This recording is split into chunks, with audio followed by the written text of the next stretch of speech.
I am Ferdinand Marcos, and I am the President of the Republic of the Philippines. I stand today on behalf of 110 million Filipinos. Hi everyone, hello universe, it's me again. Shoutout sa inyo mga kababayan. April 3, 2026, Happy Halloween. Kayan, ingat lagi mga beswa. Mayroon tayong upload videos updates tungkol dito kay Comelec Chairman Garcia. Nako, ano na naman yan mga kababayan? Alam nyo, sa totoo lang, parang nakikita ko tinatarget ng mga anti-Marcos yung mga gabinete ni Pangulong Marcos Jr. Kaya nga, tinatarget ng mga salot sa lipunan ang gabinete ni Pangulong Marcos Jr. Kasama na po yan si Chairman Garcia, mga kababayan. Nako. Para kumpleto, detalyado, basahin po natin.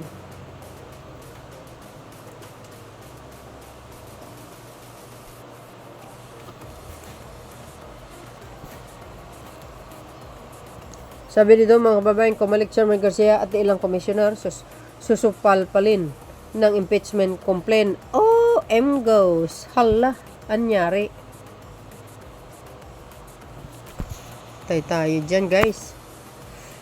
Sabi dito, binalandra ng ilang abogado ang ikinakasa nilang impeachment complaints laban kina Commission on Election Comelec Chairman George Garcia at ilang pang commissioners nito. Hala, nako.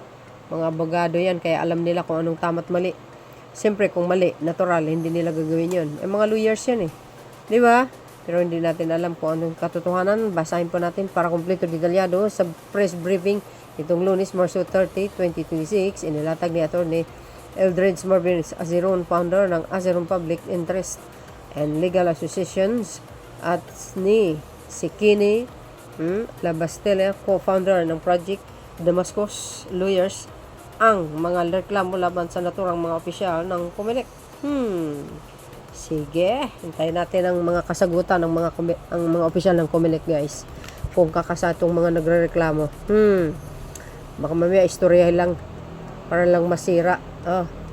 Batay sa 26 pahina ng kanilang reklamo, ayan, 4 ang grounds ng impeachment complaints sa kanilang ikinakasa laban kay Garcia.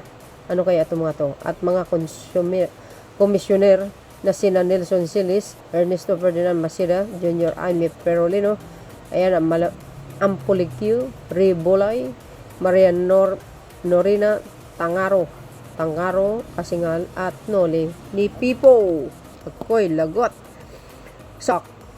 Sa unang ground, iginiit nila ang culpable violation of Republic Act 8436 bunsod ng paggamit umano ng software version 3.5.0 sa lahat ng 110 automated counting machine na ginagamit noong halalan 2025. Aba, hindi talaga sila tumitigil, guys.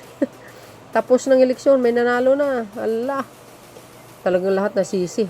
Puro daya-daya ang nasa isip nitong mga anti-Marcos na ito. Gusto lang makaupo lahat ng mga nila kandidato. Hindi mangyayari yun. Wala na kayong magagawa, natalo na sila. Nakasaad naman sa ikalawang round ang betrayal of public trust. Nako, grabe naman ito. Bunsod na ng pag-install at operate ng unauthorized intermediary server na nagdulot umano ng delay na makakuha ng kopya ng resulta ng eleksyon. Ang mga accredited transparency serves kagaya ng Paris Pastoral Council for Responsible Voting, which is ang PPCRB, wow, at National Citizen Movement for Free Election Non-Frail. Agay. Aba, talaga naman. Galing. Matindi ito mga kababayan. Pinagdiskatan si Comelec Chairman Garcia.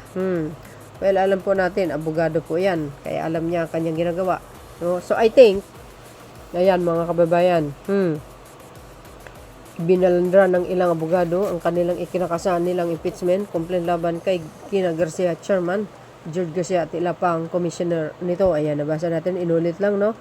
O ayan, sabi po ng balita, alam nyo, abogado po yan Abogado yan, kaya alam niya ginagawa niya. So I think, Dahil itong abogado nito guys kung di ako nagkamali, abogado ni Pangulong Marcos Jr. ito nung 2016.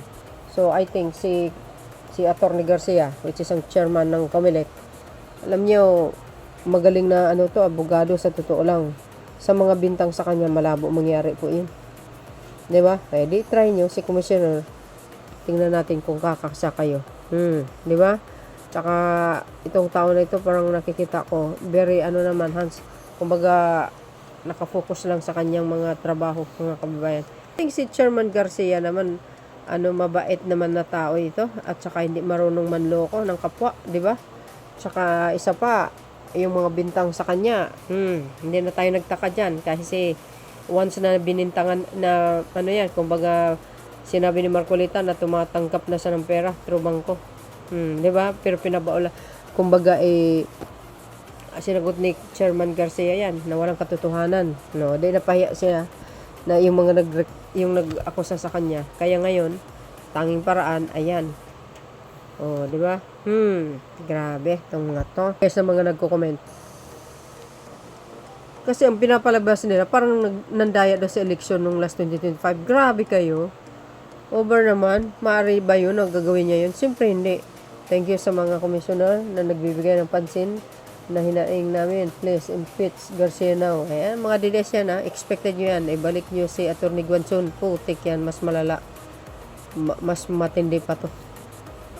Dapat lang, they should learn their lesson, dapat forthwith para di tularan ng susunod na pang-opisyal ng COMELEC now. Please, tanggalin na please. Diba?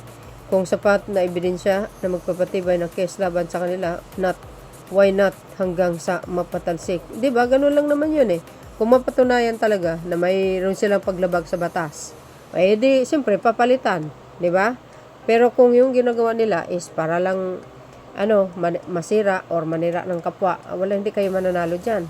Dahil talaga yan, abogado yan, alam niya kung anong tama't mali. So, do you think, pag mali, gagawin niya? Siyempre, hindi. Lalo't ang presidente, si Pangulong Marcos Jr., siyempre, ayaw niya malalagay sa alanganin din ang kanyang pinuno.